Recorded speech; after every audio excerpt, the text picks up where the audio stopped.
If you're starting 2026 feeling like you need to become someone new, but you're exhausted just thinking about it, this video is for you. Here's what I've learned. Reinvention isn't about burning your life down and rebuilding from scratch. It's not about hustling until you collapse or forcing yourself into a version of better that doesn't even feel like you. Real reinvention? It's about becoming more you, the version of you that's emotionally regulated, clear on her standards, and free from the patterns that kept her stuck. I'm breaking down the exact framework I use, and that research supports, to reinvent yourself emotionally and mentally without the burnout. We're talking identity shifts, nervous system resets, boundary work, habit science, and a 30-day plan you can actually follow. So grab your journal, get comfortable, and let's do this. Let's start with the truth. Reinvention feels hard because your brain is literally wired to keep you the same.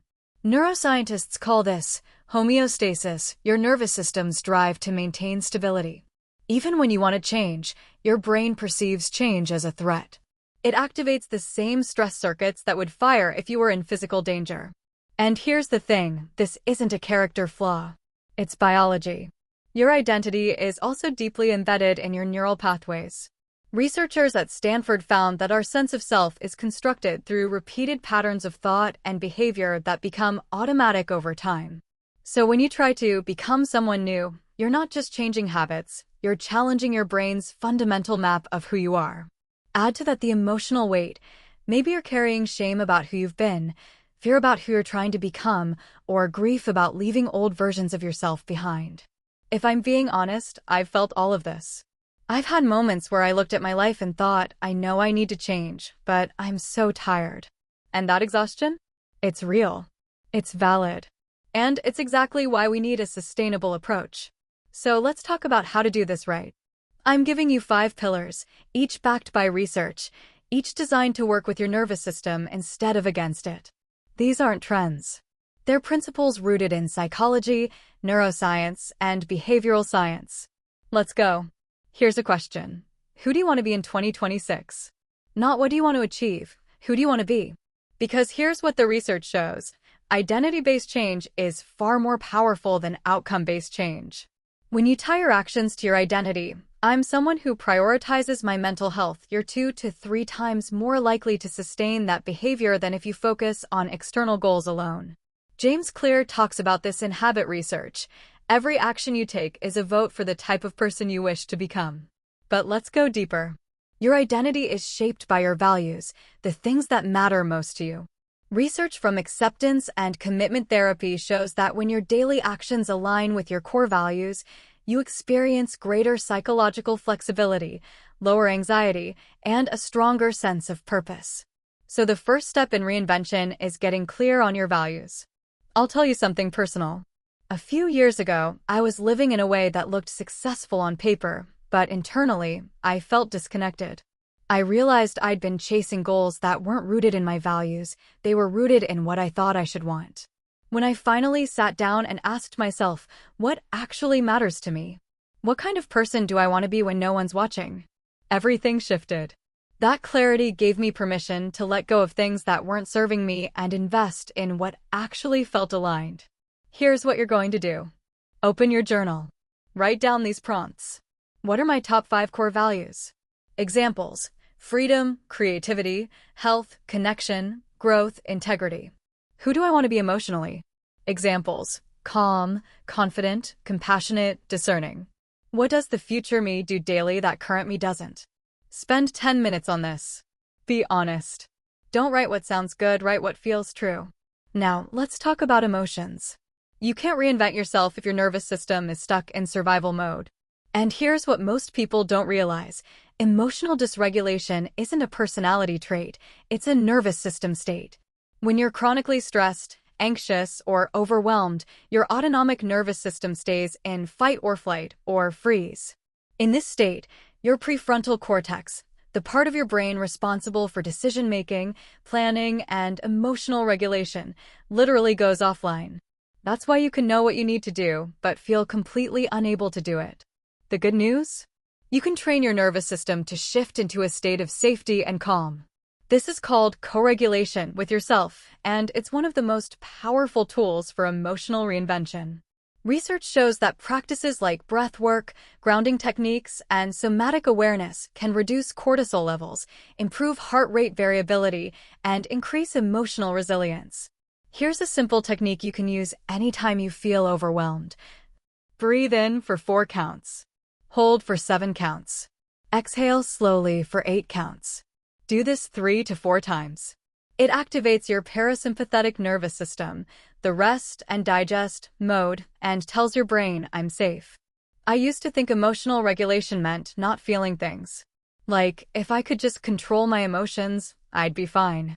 But that's not how it works. Emotional regulation is about feeling your emotions without being controlled by them. When I started using breath work and grounding practices consistently, not just when I was in crisis, I noticed I became less reactive. I could feel anger or sadness without spiraling. I could pause before responding. That pause? That's where reinvention happens. Let's do this together. Wherever you are, place your feet flat on the ground. Feel the surface beneath you. Take a deep breath in. As you exhale, notice 5 things you can see. Now, 4 things you can hear. 3 things you can physically feel, maybe the chair beneath you, the air on your skin. 2 things you can smell. 1 thing you can taste. This is called the 5-4-3-2-1 technique, and it brings you back to the present moment. Use this anytime you feel anxious, scattered, or disconnected. Let's talk about something that trips up so many women: boundaries. You can't reinvent yourself if you're constantly giving your energy to people who drain it. And you can't step into a new identity if you're still tolerating treatment that reinforces the old one. Here's what the research says. People-pleasing is often a trauma response rooted in early relational experiences where approval equaled safety. If you grew up needing to manage other people's emotions to feel secure, your nervous system learned that saying no was dangerous. But as an adult, that pattern keeps you trapped. Research shows that individuals who struggle with boundary setting experience higher levels of burnout, resentment, and emotional exhaustion. On the flip side, assertive communication, clearly expressing your needs without aggression or passivity, is linked to greater relationship satisfaction and self-esteem. So here's the shift. Boundaries aren't selfish. They're necessary. Think of boundaries in 3 tiers. Non-negotiables, things you will not tolerate under any circumstance. Examples: disrespect, manipulation, consistent disregard for your time. Flexible boundaries, things you can navigate but need communication. Examples: last-minute plans, different communication styles. Preferences, things you'd like but can compromise on. Examples: how you spend weekends. Write these down. Get clear on your non-negotiables. Practice saying them out loud.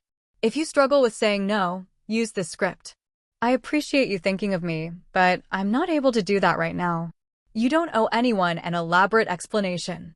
No is a complete sentence. Okay, so you've done the inner work. You're clear on your identity. Your nervous system is regulating. You've set boundaries. Now, how do you actually change your behavior? This is where habit science comes in. Here's the truth. Motivation is unreliable. Willpower is a limited resource. If you're relying on motivation to reinvent yourself, you'll burn out in 3 weeks. Instead, you need to design your environment and build systems that make the desired behavior easier than the old behavior. A behavior scientist at Stanford developed a model that states that behavior happens when 3 things converge: motivation, ability, and a prompt. Let me break that down. Motivation fluctuates, you can't control it. Ability is how easy the behavior is, you can control this. Prompt is the cue that triggers the behavior, you can design this. So instead of trying to force yourself to meditate for 30 minutes every morning, you start with 2 minutes after brushing your teeth. Tie new habits to existing ones. After I make my morning coffee, I'll journal for 3 minutes. After I brush my teeth at night, I'll do my skincare routine. After I close my laptop, I'll do 5 minutes of stretching. This works because you're using an established behavior as a prompt. Make good behaviors visible and bad behaviors invisible. Want to read more? Leave a book on your pillow. Want to scroll less? Charge your phone outside your bedroom. Want to drink more water? Put a full water bottle on your desk every morning. Your environment shapes your behavior more than your intentions do. Here's something we don't talk about enough. You can do all the inner work in the world, but if your environment is pulling you backward, reinvention becomes exponentially harder. And I'm not just talking about toxic people. I'm talking about your digital environment. Research found that limiting social media use to 30 minutes per day significantly reduced symptoms of depression and loneliness. Why? Because constant exposure to curated highlight reels triggers social comparison, which activates the brain's threat detection system. You're essentially flooding your nervous system with signals that you're not enough. Add to that the attention economy. Every app is designed to keep you scrolling, to hijack your dopamine system, to make you forget what you were even doing. You can't reinvent yourself if your attention is fragmented. Choose one day per week to be completely offline, or at least social media free. Use that time to reconnect with yourself. Journal, walk, read, create. Notice how different you feel. Unfollow anyone who makes you feel less than. Follow people who educate, inspire, or bring you joy. Your social media feed should reflect the identity you're building, not the one you're leaving behind. Don't check your phone for the first hour of your day. Use that time to set your intention, move your body, or sit in silence. Research shows that how you start your morning significantly impacts your emotional regulation throughout the day. All right, let's bring this all together with a 30-day plan you can actually follow. This isn't about perfection. It's about consistency. Small, daily actions that compound over time. Days 1 to 3. Complete the identity audit. Write down your top 5 values. Identify one habit that's not aligned with who you want to be. Days 4 to 7. Digital detox. Unfollow accounts that drain you. Physical declutter. Clear one space, desk, closet, phone apps. Start a 5-minute morning grounding practice, breath work, or meditation. Days 8 to 10. Choose one identity-based habit to build, like, I'm someone who moves my body daily.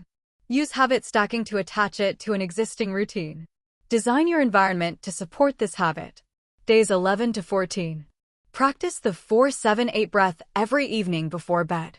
Journal. What did I do today that reflected the person I'm becoming? Say no to at least one thing that doesn't align with your values. Days 15 to 17. Practice the 5-4-3-2-1 grounding technique whenever you feel overwhelmed. Write out your boundary pyramid, non-negotiables, flexible, preferences. Have one boundary conversation using the script. Days 18 to 21. Notice your emotional patterns. When do you feel most dysregulated? What triggers you? Use the 2-minute grounding practice daily. Limit social media to 30 minutes per day. Days 22 to 25. Audit your relationships. Who lifts you up? Who drains you? Spend intentional time with people who reflect the energy you want to embody. Continue your identity-based habit no matter what. Days 26 to 30. Reflect.